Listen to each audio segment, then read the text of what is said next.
House Fam. What's happening? It is her Mix-a-Lot. I am here with one of the most day one members of the House Fam, Tara. What's up, baby? How you doing?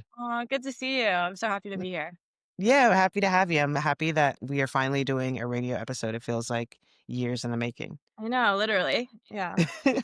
You just did a House session on sort of how to build not just a DJ career, but build community alongside that. And I'd like to hear sort of your origin story insofar as how you came to DJing and how you decided to sort of like center that in your DJ practice. Yeah, I would say, like, how I got into DJing and how I was able to get to where I am today is all because of community from the beginning, and it really did start with Femme House. So I mean, even just moving to San Francisco, like, we have so many great events, so much great music, and that's how I really got into house music, through just going out with my friends. And I had a lot of friends who were DJs, so I was like, "Okay, I think I can do this." And Femme House is what, like, really bridge the gap. The online sessions with Mary Drop-ins were so helpful. So like the way she broke it down really made it like more tangible. And then even like the DJ mix competitions pushed me to get stuff out there. And then even in person, I know we eventually connected in person at the W, which was amazing. I Hmm. remember watching Barbara with her first event. And then through my own, other avenues, meeting other SF girls, there's a group chat that we all have that's been going Yeah. for years.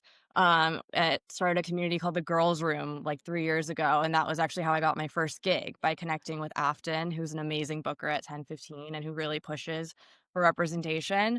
So I would say that like my local and virtual community is what got me started. And then I was always inspired by Femme House and wanted to give back but more like on the local level, and with what I could inject. And so my friend Sav reached out. She was learning to DJ too, and she was like, "Why don't we throw a rave?" And so we did one with a majority female lineup. We donated to Femme House, went really well. And then from there, we kind of were like, okay, we've got this kind of collective going. There's others in the city, but we're two South Asian females. Like, how do we stand out and bring ourselves more into it? And then the next event was the Diwali rave, and that like brought in really this, the South Asian female angle that is what got us started. And since then, it's just really expanded. Like we've been able to do annual pride parties with audio, been able to really tap into the LGBT community. And representation has just been the common thread, no matter what event we're throwing. And I would say Femme House is what instilled that in me. And that spirit of giving back and giving gigs to people, who are just starting out. And now that I'm 3 years in.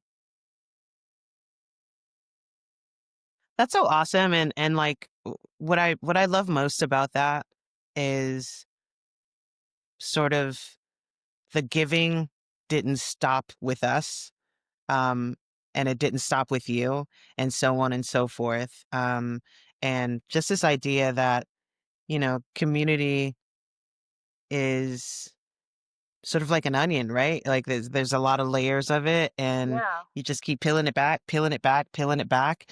Um, that's really awesome, that like one little spark of community can create like an inferno of community in Totally. which a lot of people are supported and positively impacted and inspired to support and positively impact. Yeah, I mean, I love it, like, when people say that, like, we inspired them to start DJing and to start their own collective. Like, when I was starting out, was, like, one of the only South Asian females here, but I didn't want to be the only one. Like, Yeah. I want to be known for my talent, but I want there to be more people, like, who look like me, Yeah. who can inspire more. So now there's so many, and there's, like, so many great collectives in that space, and we were even inspired by, for example, Indo Warehouse, and they were one of the first to, like, tap into that South Asian electronic. So yeah, I've always just believed like make the pie bigger and yeah, just keep giving back because like you said, it's like an onion, keeps going. Hey, you make the pie bigger and then everybody eats. Exactly. Yeah. Tell me about Playhouse and sort Yeah. of what that has come to mean to you and to the community. Yeah. So I always like to kind of ground myself. I just say that it's a reflection of me. Like this is something that's supposed to be fun for me. I never try to put too many constraints on it or to feel too pressured. Like it did start out very South Asian, but to me, like it's always been like I said, about representation. So to me as a South Asian female, that's, was a representation of me. And I wanted to expand that to other communities that needed it.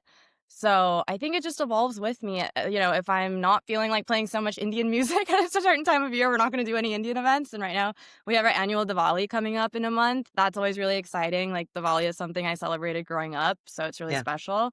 But that's not all we are. Now even like as I explore more techno, I want us to get more into techno events and help push that genre in the city and get more representation there. So like I said, I think yeah, the common theme is representation and like to some extent representation of me because now I'm just running it myself and that's what keeps it fulfilling, that's what keeps it fun and what keeps it authentic. Yeah, I like your naming of like grounding it in you because Yeah. when you do that, right, it leaves you a lot of freedom because as you evolve, so shall it. Yeah. Um, and it's, what a powerful way to sort of um, highlight and amplify all of your intersections and also leave yourself room to expand and learn more about different genres and experiment and just like still be an artist. It's really cool. Thank you. What's been your experience sort of like throwing events in San Francisco, Yeah. especially with the ways that San Francisco has changed rapidly, like just like since the pandemic, Totally. for instance, just like in the past like 5 years. Right. Yeah, I actually wasn't very into raving before the pandemic, so I don't have much context, but I can speak to after that. Yeah, I mean, when I got to the city, I did notice like there was so many local DJs, but it seemed a little broy. Like I would see the same types of people, on the stages, and that was a little frustrating. But like I said, we had this local girls community that you know, we were all trying to make this change. Yeah. Um, and so, yeah, I mean, with throwing the events, the local promoters were extremely supportive, and it is male dominated, but they are all so helpful, and they truly want to put women on. So, for example, like when we went to Bergerac with this idea for Diwali, Peter, who is like one of the biggest Hmm. promoters all day, all night, he said we're really interested in this because we worked with Indo Warehouse and we saw the success. And so he like guided us through this first event. Like I remember emailing like, what do I like pay the headliner? Like I had no idea what to do. And Yeah. like he like really like pushed us. Like he set the bar minimum for us. Like and me and Sav, like I really to emphasize how important it is to have even like just one other person who's like kind Hmm. of got your back if you can. And so I had a partner to start out with, and I'm so grateful for that because we were just in it together. Like we didn't have the money to spare, but we were like, we're somehow gonna do this.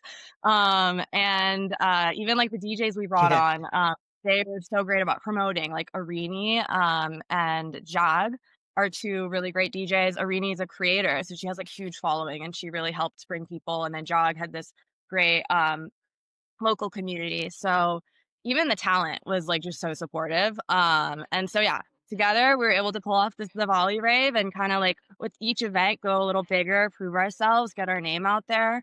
And then also just being like very relentless and like not like hounding people, but like going after opportunities that you deserve. I always say Yeah. that for my own gigs. That's how like what kind of keeps me balanced in terms of when to reach out, how hard to reach out. Because I know that can be tough. But like for example, Kashmir was coming to 1015 and he's half Indian. So like his whole career he's really been influenced by Indian music and that's his whole thing. And so I was like, we have to have a room at 1015 for this. Yeah. And so we emailed and like got mixes together and yeah, finally got in there and really like knocked it out of the park. And then DJ Dials, who's another one of the biggest promoters, was there and was like, that was fire. Like the feedback was amazing. And then that's how we started to slowly build those relationships, was like pushing and proving ourselves. And yeah, I again like the everyone in the industry here has been really great to work with. Yeah, I mean, I don't know if you know this, but me and LP sort of got our start here too, and Oh, we yeah, used to yeah, I throw know. Yeah. a house party called ISIS, and um, to your point, like I've lived here for 15 years now, um, and I've seen a lot of the change in things like crowd and taste. But one thing that has never changed about the Bay Area is um, the allyship of the promoters who really, Totally. really care about their work Yeah. and are so open and spacious to not just feedback, but to learning more because they really truly love this shit. I know. Um, It's Peter's a amazing. great example. Dials is a great example, yeah, it's a really great place to um, sort of get your feet wet and Yeah, also feel comfortable and safe to like push and totally. say, I should be doing this and you should let me, and here's why. There's just a Yeah. spaciousness here that I've always been really grateful for. I know. Yeah, I would even say with the push, like, the standard I feel like they hold us to is it's really great as an artist, like, I Yeah. forgot to mention Halcyon, which has also been amazing for me, like, Yeah. individually. For example, one of the bookers, Dominic, like, actually listened to my mix, like, the first time I sent him, like, delusional, like, "Yeah, I can play Halcyon," and he was like, "Yeah, like, you have, like, the mixing, but, like, you need to go more underground with your tracks." And then he gave me a Yeah. shot, and now I'm, like, a resident there, and it's one of my favorite clubs to play, and yeah, so, like, that care is just so special. It is really special, and it's important. We always say, and you and I have had conversations about this, but here at Femme House, like it's not just about building community, but it's about giving allies chances to be allies and to show Yeah. up. And it's been our experience that generally they do. Yeah. No, I love it. I think it's the best idea to be a DJ. Yeah, 100%. Yeah. Tell me sonically, like where you are these days. I know that Yeah. um, you're sort of constantly evolving as an artist Yeah. and fine tuning your ear as a DJ and honoring all of these like intersections that you have and also just Oh. like pushing the envelope. So like sonically, what can we expect from the mix? And also sonically, what can we expect to hear from you outside of this radio episode? Yeah, so, I actually think that, my DJ style, I always connected back to when I grew up running. I ran track, and I was listening to house music before I even knew what it was, and I would always say, like, that kind of beat, the 4 on the 4 always just has kept me going, and now it's, expanded into techno. So I think I really landed on those 2 genres, so the mix will definitely be those. And in terms of sound, I would say that I do try to incorporate elements of my Indian culture, like where it's natural. So tabla sounds really cool, sitar, these kind of like ambient Indian vocals that like we've heard throughout electronic music, and it's really cool for me to now incorporate them myself. And then I'd always say like my feminine, energy. Like I love Sure. injecting vocals and like I really try to make it more emotional when I can. I think yeah, I just see music like everyone as a release and now I'm really viewing making it as one too instead of like I think as DJs we got get caught up sometimes like oh this is something we have to do. But like it's this beautiful medium. Like I went through a kind of hard emotional time recently and I'm like thank God I have this amazing medium to like paint with. Yeah, Um so totally. yeah, I would say, like, my sets and my music are, like, dynamic, high energy, and emotional. That's awesome. I was talking last week to Mongu Mommy out of New York, and we were just talking about how it's very funny because it's like we were talking about how homosexuals like every time I'm like interviewing somebody from the alphabet crew, Yeah. they're just like, yeah, girl, I was going through a breakup, so I was just like, might as well learn how to DJ. And that's It's just the like best. such a common, and it's just like, it's so witchy and also like uniquely queer to like alchemize your grief What else are you into gonna do with art. it? Yeah. Yeah, I'm like, I think 100%. I was the best for getting out aggression. Like 100%, yeah, 100%. Yeah, that's yeah. funny. How is the like producing going for you? Like, how are you? How has that journey differed from like your DJ journey? Yeah. So I would say DJing came a lot easier. I think yeah, producing is just really hard, and I think it's helps to hear other people talk about how hard it is, because it is just, like, this hump you have to get over, and, like, I really look up to Jackie Hollander, for example. She's, like, younger than me, I think she's 25 or something, and she's just, Hmm. like, killing it, and I love her interviews when she talks about, like, "This is the hardest thing I've ever had to learn," but, like, once you do it, you're off to the races. And then there's, like, the other approach, like, Mary Droppins, I remember said she didn't learn producing until, like, 5 years into her DJ career, Hmm. and, like, she always I don't know if this is still the case, but she said she always called herself a DJ first. So I think, like, kinda having both perspectives, like, over the past few years, I've, like, really taken my time and really, like, been slow about it, just been getting comfortable in Ableton, like, popping into Femme House sessions when I can.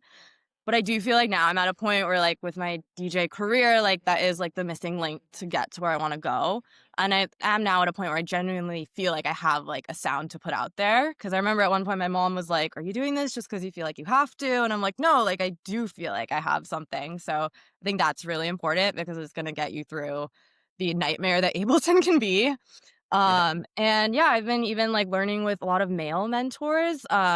Like I said, Ally is amazing. So, shout out to Camino. I think, yeah, he did some stuff with Femme House at Experts Only. Hmm. He helped me with the track recently. He's great for private lessons. And then, Bombay's, he actually played our first Femme House, not Femme House, Playhouse Volley, event, and he's been so great with helping with producing too. So I think the one-on-one lessons are really helpful. It can get a little intimidating. I've done, like, the group classes, so I'd recommend one-on-one to people when you can, and just, like, play with it. Like, I Yeah. think, yeah, that's the best. I love, like, when people say, "Remember, like, you're playing music," so it's supposed to be playful. Yeah, I sort of reflect on that a lot, and I haven't like sort of, let's say, made anything new for release. And in fact, I owe a lot of people stuff right now. Yeah. And also I feel like I am in the studio more than I've ever been. Yeah. And it's just because I'm just playing. Yeah. It's like when I have to take my daughter to the playground, at least once a day for her to get her sillies out. It's like the vibes are the same for me in the Mhm. studios, and there's such a freedom that comes with Yeah. that. Remembering that it's play and treating it like that, as opposed to Totally. getting married to this idea of like output. Like I have to finish X, I have to blah blah blah, and it's just like Yeah. oftentimes you can get to that finishing point just by giving yourself some grace, giving yourself some freedom to just play. Yeah, exactly. So I do think deadlines are good. So I'm trying to get more, like, demo deadlines so I Yeah, actually finish stuff. But yeah, I think for the sure. balance. For sure, yeah. Everything's a balance. Um, Yeah. if you're sitting down with, like, young Tara, what do you say to her to get her here on Femme House Radio for Yeah. what are we at? 18 million listeners now? Yeah, I mean, I remember, like, yeah, I think a lot about this. Like, I remember in high school, sometimes when I felt, like, different or left out, like, I would think about musicians, like, people who would get on Mhm. stage and say, like Lady Gaga. Like, I grew up loving Lady Gaga, and she would be like, "If you feel different, like, this will be your superpower." And, like, I that definitely motivates me, like, when I go up on, like, big stages, like, I have people message me saying, like, "Wow, like, this you're a brown girl and you're crushing it, like, keep going."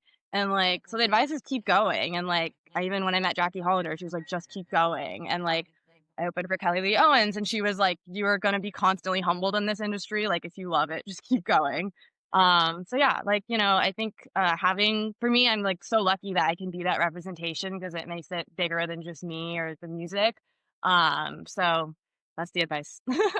That's great advice. Wise words. Perfect place to end on. Well, We at FemHouse are just so proud of you, and thank you, it's so it's sweet. been such a joy to witness your journey. And such an honor to know that that journey started here to a certain extent, and Yeah. to watch you carry that forward in really, really loving and like cool ways has been just it's the best show ever, and we're gonna keep tuning in. Yeah, well, you're a huge part of the journey specifically, so thank you so much. Thank you. Well, everybody, this is Tara. She's your new favorite DJ, and if Aw. not, she will be by the time you listen to this. I'm her Mix-a-Lot. This has been Femhouse Radio. Peace.